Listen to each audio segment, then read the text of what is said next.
Welcome to the Empathic Mastery Show. I'm your host, Jennifer Moore, and I'm so glad you're here. This is a place where we talk about what it means to be highly sensitive and empathic, how this impacts all aspects of our lives, and we explore tools, resources, and solutions so we can shift from absorbing all the thoughts, feelings, and energy of the world around us to being beacons for calm, love, and healing. Hey there, everybody. I'm back, and I have an amazing conversation to be had this week. My guest is Susan Gold, and Susan grew up in rural Pennsylvania, desperate to get to New York City. And as somebody who grew up in Massachusetts, I understand that completely. know just what that's like. I had a lot of friends who were desperate to get to New York City. Susan departed her chaotic family home the morning after high school graduation. She made her way to New York City working at ICM, a large global talent agency. And she became known for attaching celebrities to brands before it was chic. That skill led her to Los Angeles, where she met her greatest guru, the man that would become her ex-husband. She's learned to step into her power after eons of hiding behind it. After decades living in two of the world's largest cities, Susan heeded an internal call and now resides in rural Montana, enjoying the expansiveness of nature, helping others ferret their way through difficulties and trauma that she's transformed. Susan, welcome. I'm so glad you're here. Wow, Jen, that was such a beautiful intro. And I feel really excited to be here because there have been so many other guests that have preceded me that have been so incredible with their accomplishments and their knowledge and their wisdom. And the way that you are leading the conversations is so impactful. So thank you for all the content you're producing. Oh, Susan, thank you so much. I appreciate that so much. I mean, my desire with this podcast is to shed light on what it means to be highly sensitive and empathic, but also to really bring out the depth of my guest stories and to hear, I just love it because I get to hear your stories. And I mean, I'm already just reading this and I'm like, oh my God, you left your family the morning after high school graduation. I actually graduated a year early from high school to get out of my family situation. And the funny thing is, it was more for me, it wasn't my family that I was getting out of. It was my town and just being such a weird kid in a really vanilla environment. It just wasn't working. But I left. The first time I left home, I was 17. So I can really relate to that. I'm out of here. Bye-bye. As soon as you can. So let's start at the very beginning. Let's go back. Obviously, the choice to leave your family right after high school graduation, that's probably there's some stuff there. Shall we start at the very beginning? What was it like being a sensitive kid? Did you know you were a sensitive kid? I'm just going to open it up. You talk. Tell me. I think that I knew something was definitely awry in that household system. And I was picking up things that I knew some of my brothers and certainly my sister were not. And I didn't feel at home really anywhere within the school system, within, my religious upbringing, within the culture. I would watch Barbara Walters on my beanbag chair in the basement on my belly, just praying and wishing I could get to New York City somehow and be somewhat like Barbara Walters. And here's the power of empathic manifestation. I actually did make it to New York, as you implied in the intro, and I was working at ICM, not making enough money. So I trained as an exercise trainer on the side, and Barbara Walters became one of my exercise clients. Oh my goodness, that's amazing. How cool is that? She was an intuitive just like us, and she was incredibly supportive of other women, and she was a great interviewer. One morning when I rang her bell at 7 a.m., she took one look at me and she said, "Susan, get in here. What's going on?" And she got it out of me within moments. I'd been sexually harassed in the workplace the day before, and it kicked up so much shame and PTSD. And she said, "I'm coming to work with you this morning. We're going to confront this man together." as you're saying this about her intuitive ability, of course she was intuitive. I mean, she was such a spectacular interviewer. And there's definitely like that ability to just kind of read between the lines, I think is what makes the difference between somebody who's just kind of asking the questions and somebody who's really like pulling out the threads and stuff like that. So that's so amazing that you got to connect with her. So she comes with you. So you got Mama Bear with you and you're going to work. I actually told her, no, Barbara, it's okay. I'm going to handle it myself. And I confronted the gentleman and he promptly fired me. I think I had 2.5 months of cash in the bank. I was newly sober. Oh. And I had just extricated myself from an abusive relationship where the man held the purse strings, I'm embarrassed to say. And I decided that I wanted to launch my own brokerage firm. Barbara even offered me an assistantship with her then fiance, Merv Adelson, who was heading up a film distribution company. And I said, I'm so sorry. I can't be an assistant anymore. I can feel that. And somehow was matched with Donnie Deutsch, who's a host and an entrepreneur and an iconic figure. Back then, he was running his dad's ad agency. And he asked me, can you get me Andy Warhol for Pontiac? I'm like, let me try. So I ended up, Jen, knocking on the door of the factory. I couldn't get anybody to answer the phone. And Fred, Andy's business manager, answered the door. I explained why I was there. He said, come back tomorrow at the same time, and I'll let you talk to Andy. So I showed up and waited. And then the double doors to Andy's studio opened. It was pitch black in the room. And there was a pin spotlight coming down on Andy's platinum hair going 17 different directions. He was scribbling intensely, and 3 pugs, those little dogs with the smushed up faces. Oh, no, I know pugs. We are pug rescue enthusiasts, and our 5th rescue pug is sleeping at my feet right now. So 3 pugs. I had no idea that Andy Warhol was a pug person. Totally. Yes, totally. And he didn't care why I was there, even though I went on and on yammering. He wanted to pay attention to those pups. And I could read it. I could read his emotion. I could feel his isolation. I could sense his desire for connection, authentic connection and attention and acknowledgement to feel alive. So finally, he looked up, and it was the first time he made direct eye contact, Jen. And he said, now, why should I do this commercial? And I said, because you can have the pugs in the shot with you. He loved that idea. He looked at the pugs and he looked at me and he's like, I'll do it. Pugs to the rescue. Oh my goodness. What an amazing story. Now, I'm imagining when, like, timeline was this like early 80s? Was this? It was smack in the middle of the 80s. Yeah. And I was grateful that I had come out of the home that I did, because growing up there, I was in perfect position to garner skill in my intuitive abilities to stay safe. My dad's a genius astrophysicist, and my mother was equally as genius, but it was chaotic, and they were riddled with addiction, and they were carrying the shame and guilt of their own ancestry. Yeah. And so it was hurt and damaged children, raising hurt and damaged children. Yes. And my siblings and I all have a very different experience of what it was like to grow up in that home. Mm-hmm.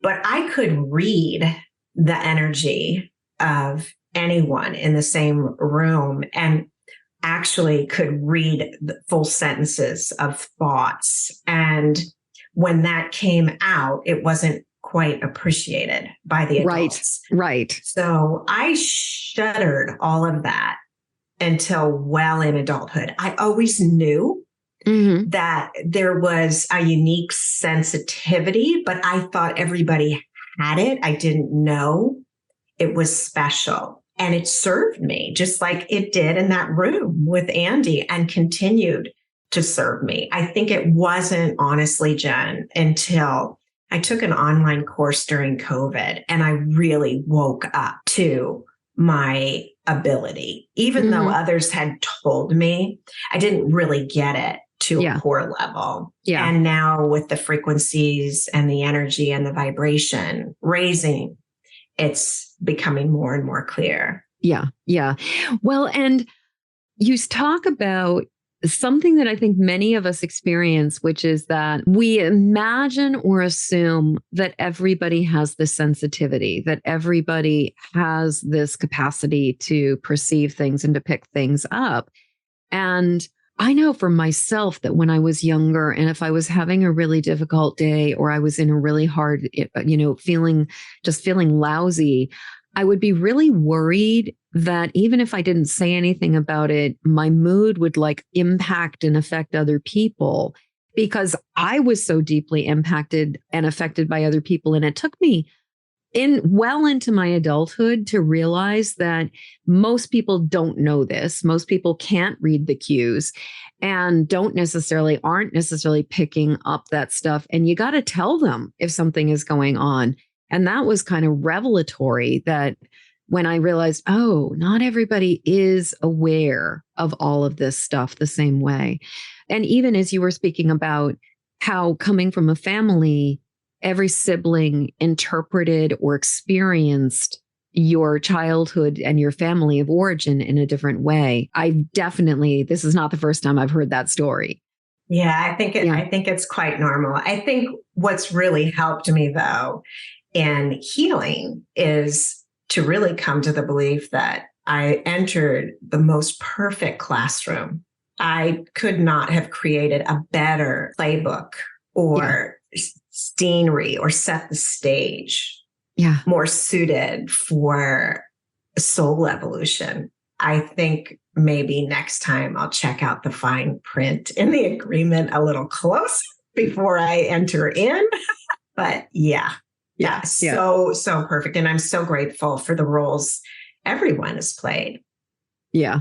Well, my personal theory about the choice to be born into a particular life is that it's kind of like looking at a course catalog. You can read the description of a course as much as you want and be like, I really want to learn that. It looks really interesting. That's going to be really awesome. There's a really big difference between the theory of what you're going to learn and then being immersed in it with the professor that has a quirky personality or is, a difficult person or something. And then just the slog through it. So I don't know, I'm even when we do read the fine print, it's still kind of this is not what I was expecting. And I love how you are recognizing it as this prepared you. It gave you all of the tools that you needed to be where you are today. Yeah. Yeah, I did. I did not think this was going to be my trajectory. I certainly didn't know I even had a book inside me, let alone the 3 that I've been told I had to write. I think the first time was 2007. And an Irish seer told me, you have a book to write. It's going to help people. And I just shoved that under the closest carpet I could find. I wanted nothing to do with writing a book, right? And then 2019, 2020, 2 intuitives back to back. And the third intuitive said, you have 3 books to write. And I was like, oh, before this becomes some dreaded library, I'm going to get going. Well, and it's there's something about the way the spirit works is they're like, hey, you got a book to write. And you're like, oh my God, no. And so you finally are like, okay, fine, twist my arm. I'll write the book. You write the book. And then it's a little while after that, they go, hey, guess what? You got more books to write. So it's like if you agree to do the first one, then they're like, sucker, we're going to let you write more books now. Obviously, the journey to writing a book is an incredible journey, saying yes to that book. How did you go there? How did you, what was that experience like for you to just commit to the writing? Well, a lot like you just suggested, I resigned to it. And really it was, I did not want more than 3 books to write because I'm a good student and I'll show up for the teacher. But it was a little cold and it was a great experience to go to because I would show up at the computer for 15 minutes a day, whether I had something to write or not. And I think looking back, yes, it got the first pass at the manuscript done, but I didn't feel connected to it. I don't really understand doing something from a place of joy or feeling like that would be fun. That's been a re-education for me. So anyway, I did get the first pass at the manuscript down that way, but then a wise mentor said, hey, why don't you go back and take another pass from little Susie's point of view, the one in your heart that's walked through all of this with you. And Jen, though the black and white of the manuscript didn't really change that much, my connection did. And that's when I felt, yes, I have something that's an activation. It's magical and it's meant to come out. And it was not easy. I mean, my book title is Toxic Family, Transforming Childhood Trauma into Adult Freedom. And Toxic Family was not my title. It was my publisher's title. My original title was Magical Illumination, because that's what I feel it's been to take this walk. Here I am creating conversation around such a taboo topic. Yeah. And it's like sacrilege. I didn't want to throw my family under the bus. Right. But this is the truth of the story. And this is who will be attracted to read it. Those that are grabbed by that Toxic Family title. Yeah. Yeah.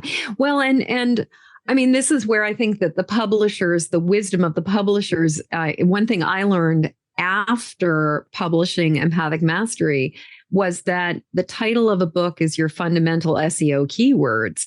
And so whatever words you're using is what people are going to find. And if I had known that, I would have used the word empath instead of empathic, because of the fact that the word empathic has a different understanding than the word empath does.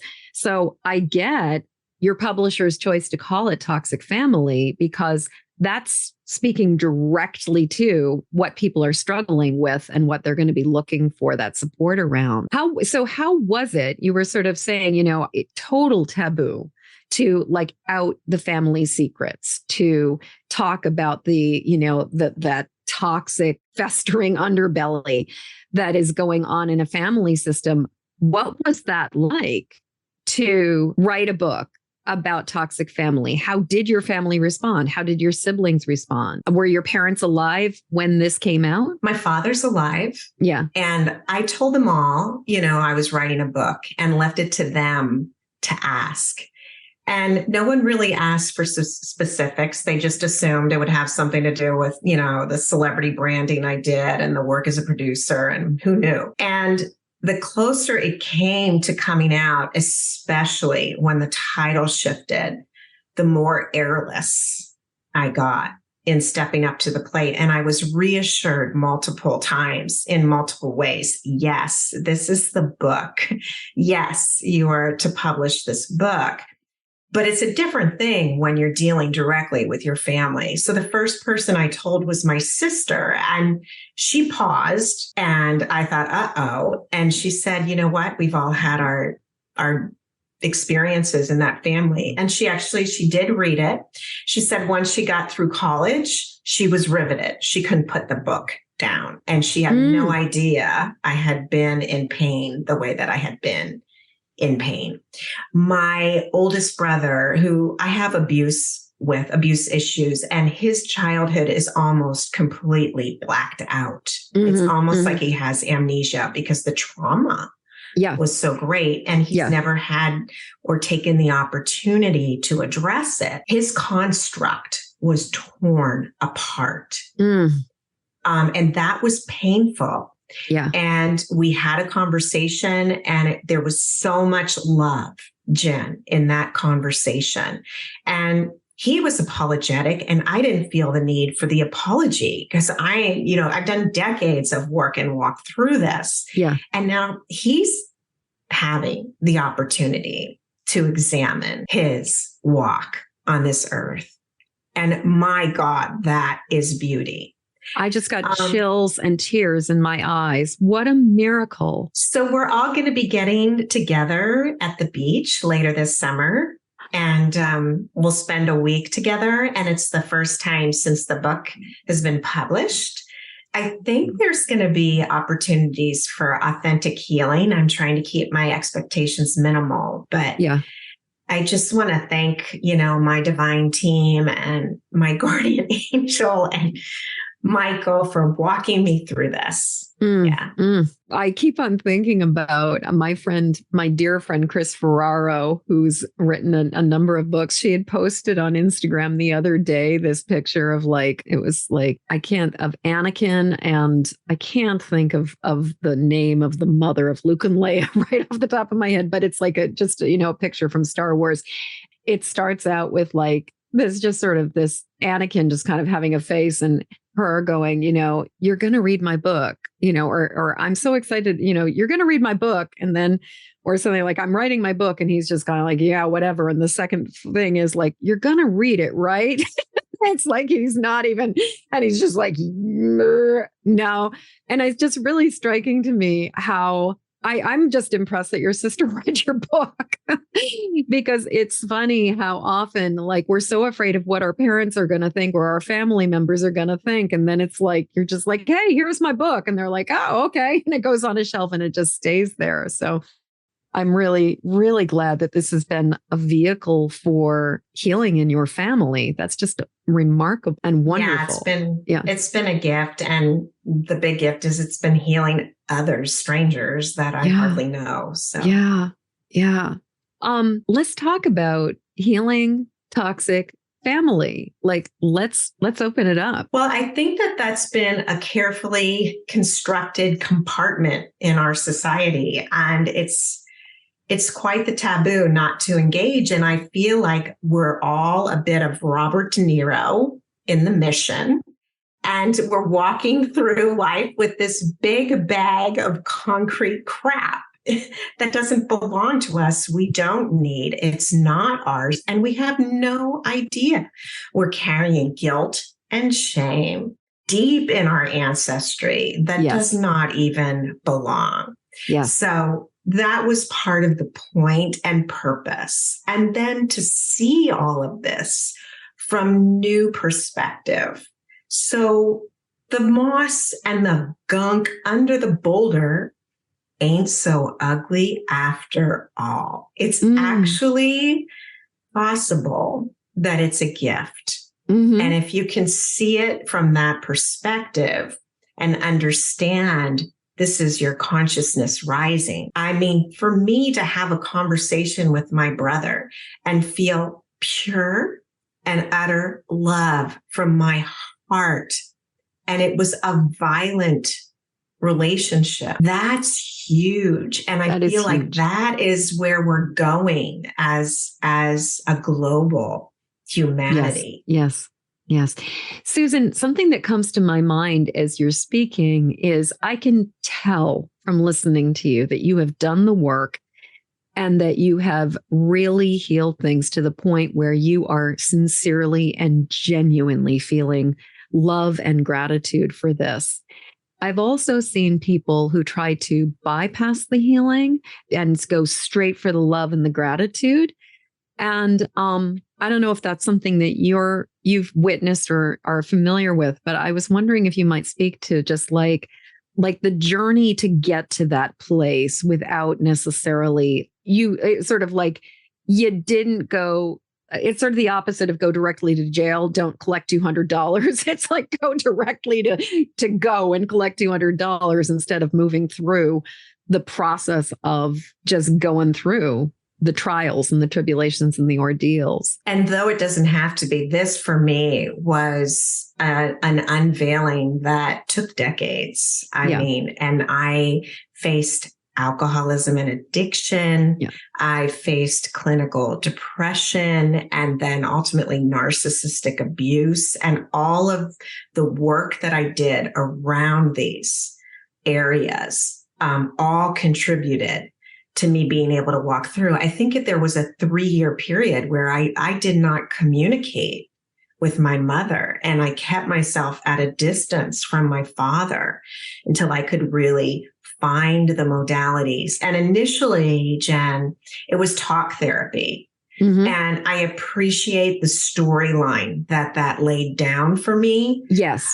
But ultimately, what I found to be healing is work like you do with EFT, the somatic work, going into my body and exploring the pockets of trauma and seeing the textures and the timing. Is it current? Was it past? Was it ancient? Yeah. And then the textures, and then expanding that and replacing it with light has been profoundly responsible for my being able to walk on this earth. I don't need to go into detail. It's all in the book, but I have walked through fire and I've come out to thrive. And a big piece of it is the willingness to stand up and then to dive deep and explore it and give myself the permission to do it and the strength. And I feel that has been my purpose here on earth. I mean, it's lovely and it's fun to hear about my successful career as, a television and film producer and all the great stories I have. But this is my mission. Mm-hmm. This is why I'm here, to clear these toxic bloodlines, to get the conversation going. You said, when you talked about you walked through fire, but before that you spoke about just like this transmuting into light. And I was just thinking, it's like the fire is like the seed or is the precursor to the light. And here you are sharing this spectacular light. I mean, it's obvious you've had an incredible willingness to go back down the lines and look at the things that people have not wanted to look at for generations. And here we are. And going into it, to your point earlier, going into it and diving and allowing it the space, allowing your being the expansiveness of that exploration. Yeah, get a friend's hand, get support. But absolutely, I am so free now from confines that just had me chasing my tail. Mm-hmm. A thought that just came to my mind as you just said that you are so free. Do you think that your earlier success, I know that for a lot of people who are really successful and really driven, when you start learning about their story, often it's like the success is almost the antidote or the validation and the approval that they never got when they were younger. Do you think that the toxicity of your family was almost one of the motivators or the driving force for you to be so successful? Oh my gosh, yes. I wanted to prove merit at every cost. And that price of finding esteem from the outside in was so detrimental.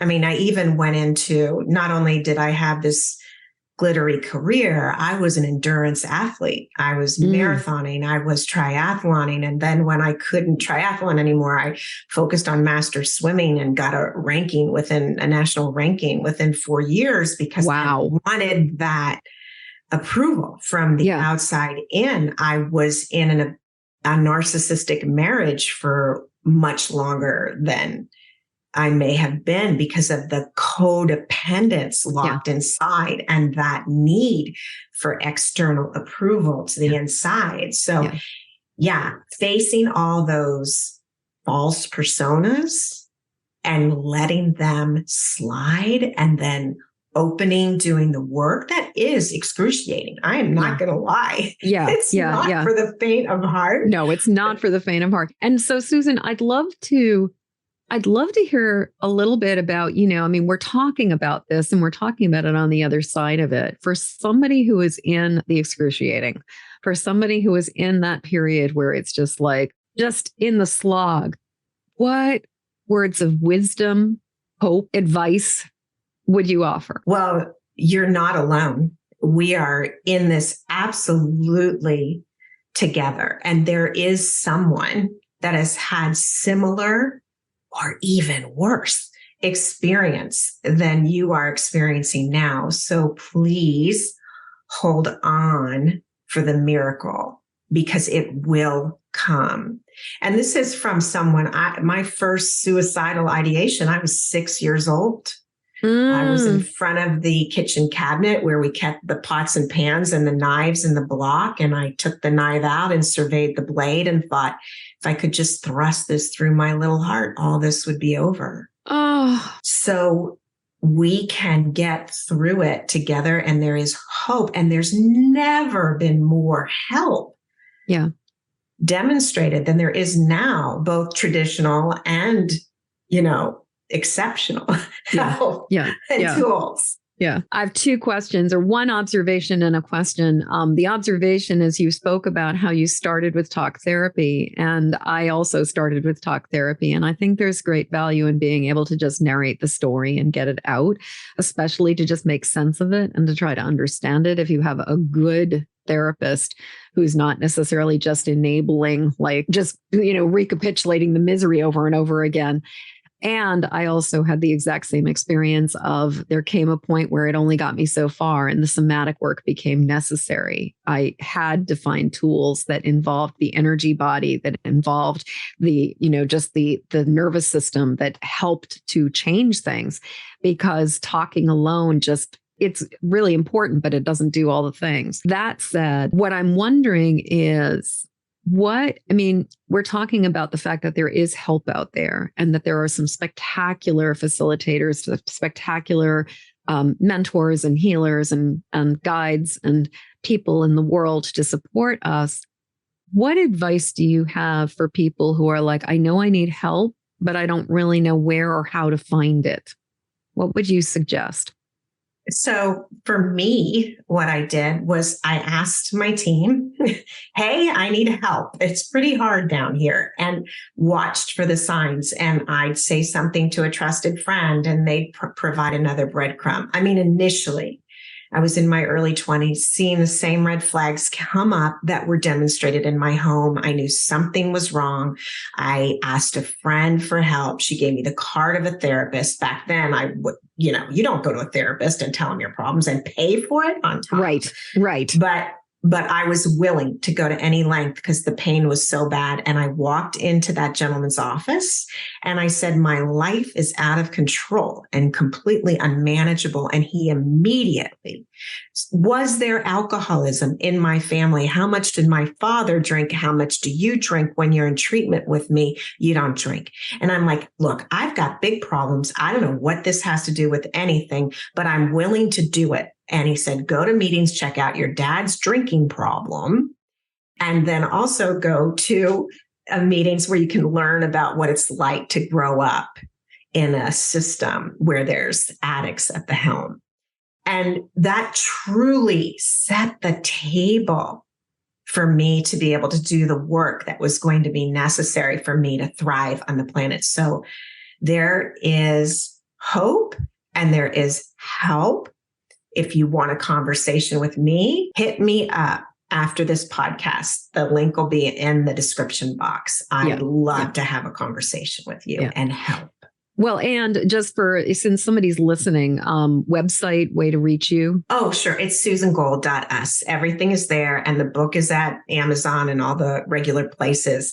I'm not one to sell services. I'm one that knows those that are meant to come will come on their own.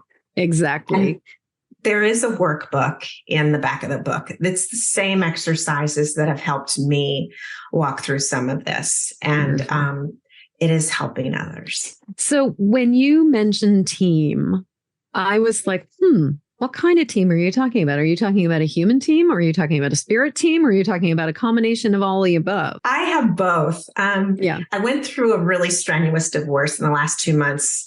I was feeling that suicidal impulse come up again. So I assigned a friend for each day of the week, and I checked in with that assigned friend. And if they didn't pick up and I felt suicidal, I guaranteed on the voicemail that I would call the next person, that I was feeling suicidal and I would call the next person on the list until I got someone. And that led me through by a string to the last portions of that experience.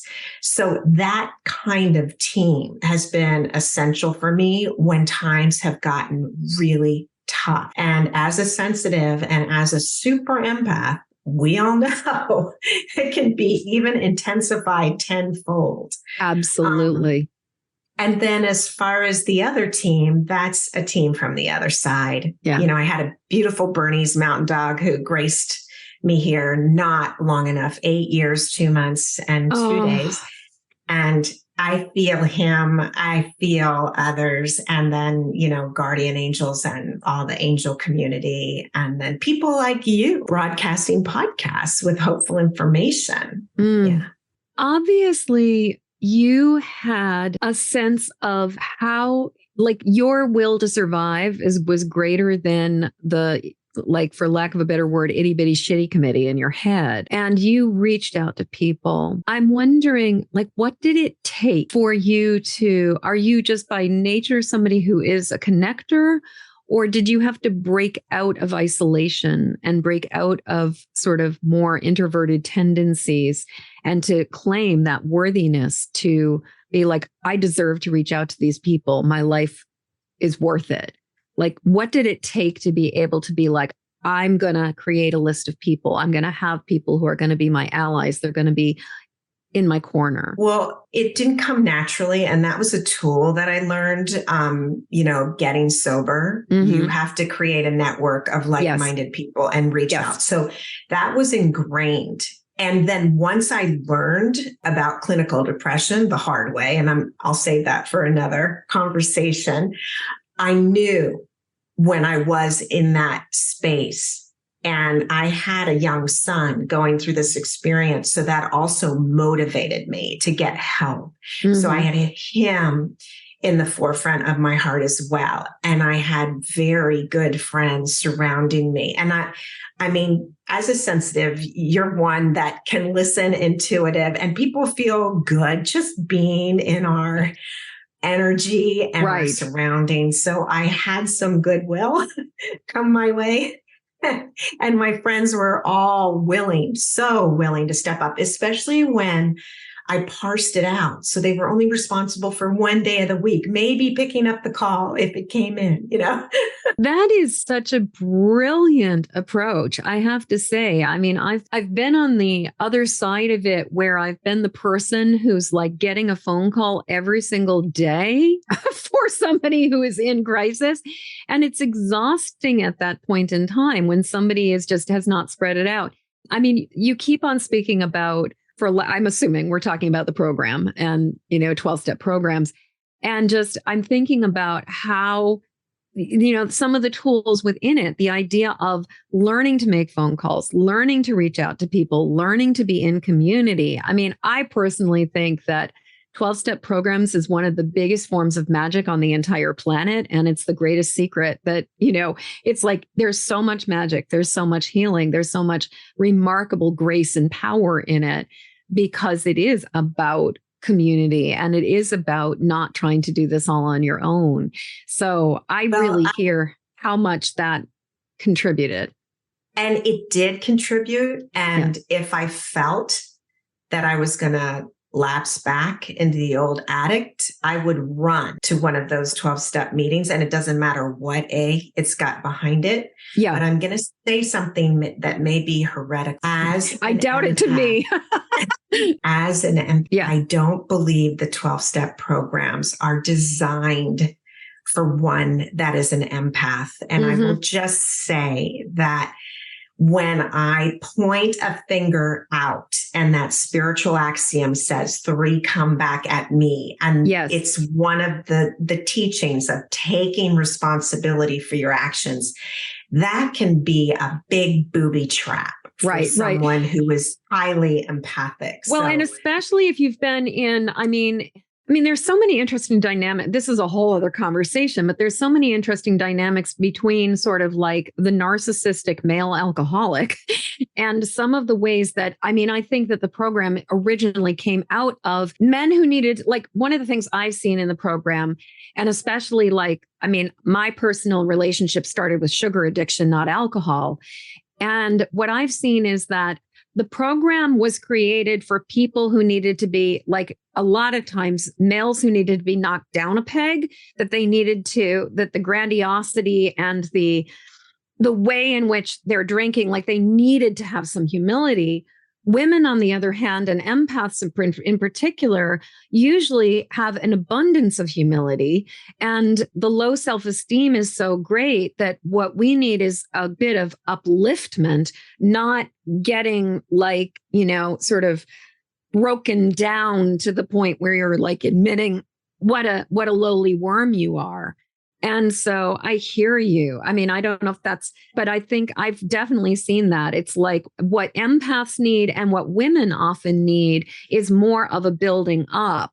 And within the traditions of the program, especially like classic AA, there's a lot of breaking down that goes on, and a lot of sort of like, I mean, like the language, stinking thinking. And, there's a saying, it's like when you assume, you make an ass out of you and me. Like, a lot of that kind of stuff is all designed to kind of take you down. So I totally hear you.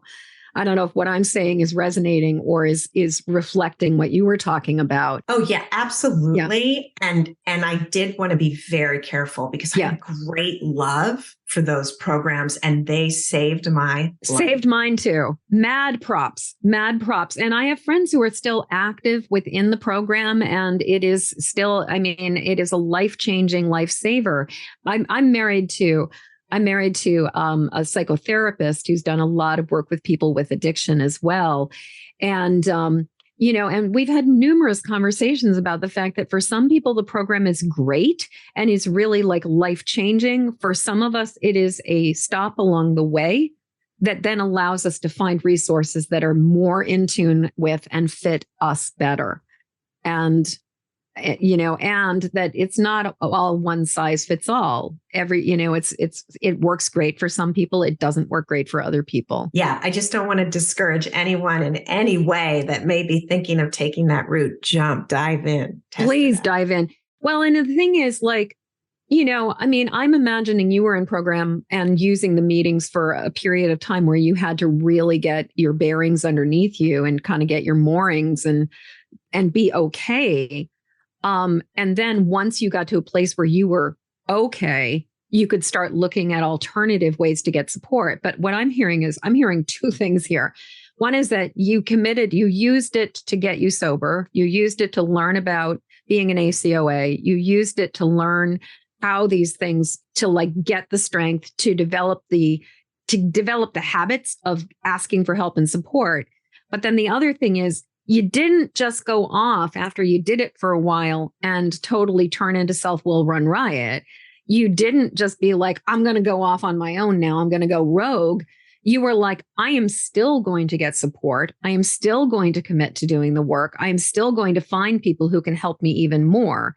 So instead of it being like you did this and then you quit it and you went back on your own, what I hear is you did it, you used it as much as you could.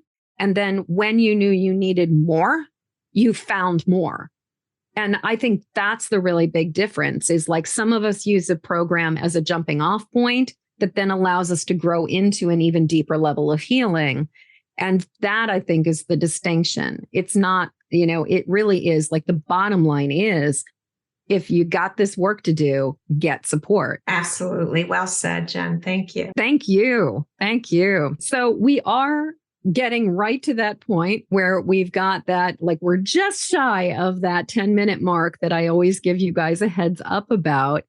And I'm just like thinking, like, what else? What feels like the most, what are the most important things to talk about here that you want to be sure we cover? Well, I just want to really impart how grateful I am for the conversation you're creating around empaths, because I did not completely understand it until really fairly recently. And I was so isolated. I just so wanted home and I couldn't find it here. And I just gave up. I thought, I'm just not cut out for authentic connection with others.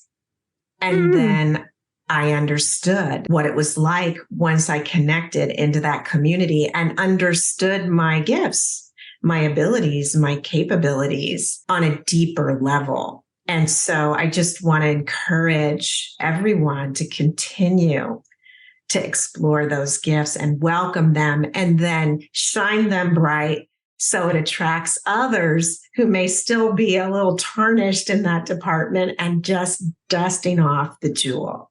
Yeah.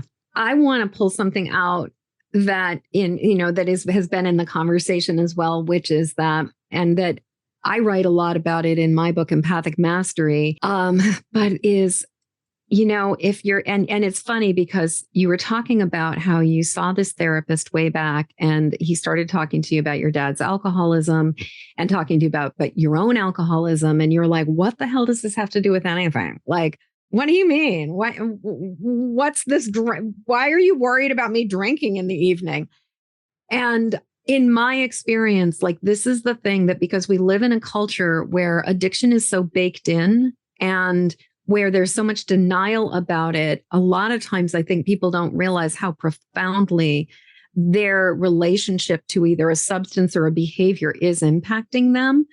And what comes to my mind in everything, one of the biggest takeaways I'm getting from this conversation is, in addition to really being aware of all of the stuff, the baggage, like the bag of cement that we're carrying from our ancestors, is also look at your relationship with substances. Like look at, what's your relationship with alcohol like? What's your relationship with sugar like? What is your relationship with, cigarettes or drugs or binge watching television or gambling or sex or any of these things?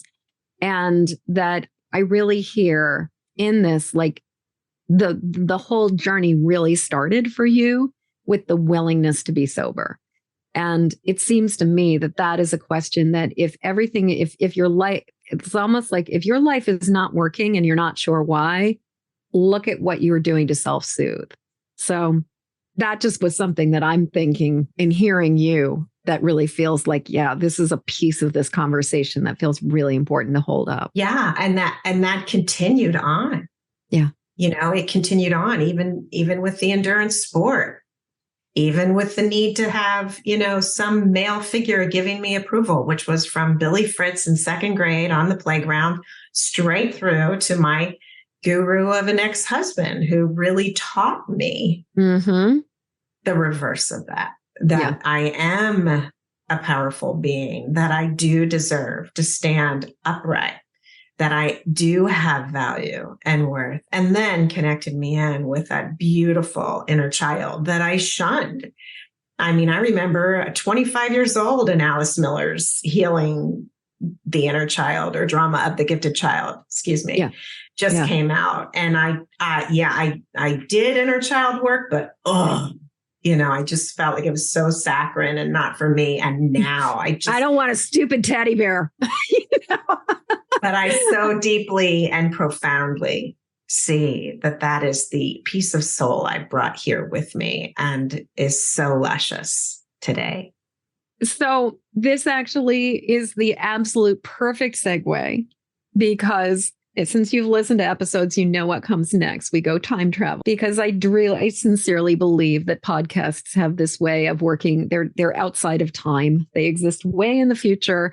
And I believe we can broadcast messages backwards, that we can use this like we are broadcasting something. And not only are we broadcasting it into the future, but we're sending messages back.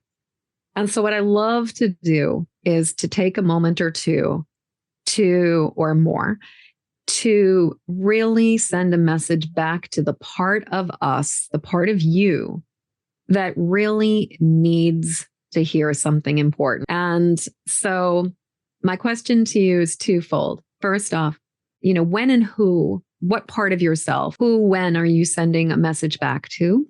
And What does she need to hear? What are you going to tell her? My message is to little Susie, that inner being within me, that little light.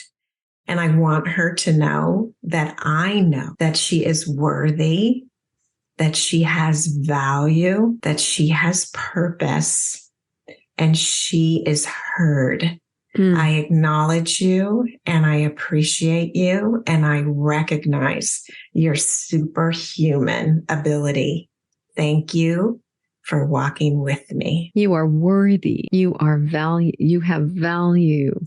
Thank you. Okay. So we're coming to that point in the conversation where we talk about how do we get in touch with you? Oh, please be in touch if you feel driven.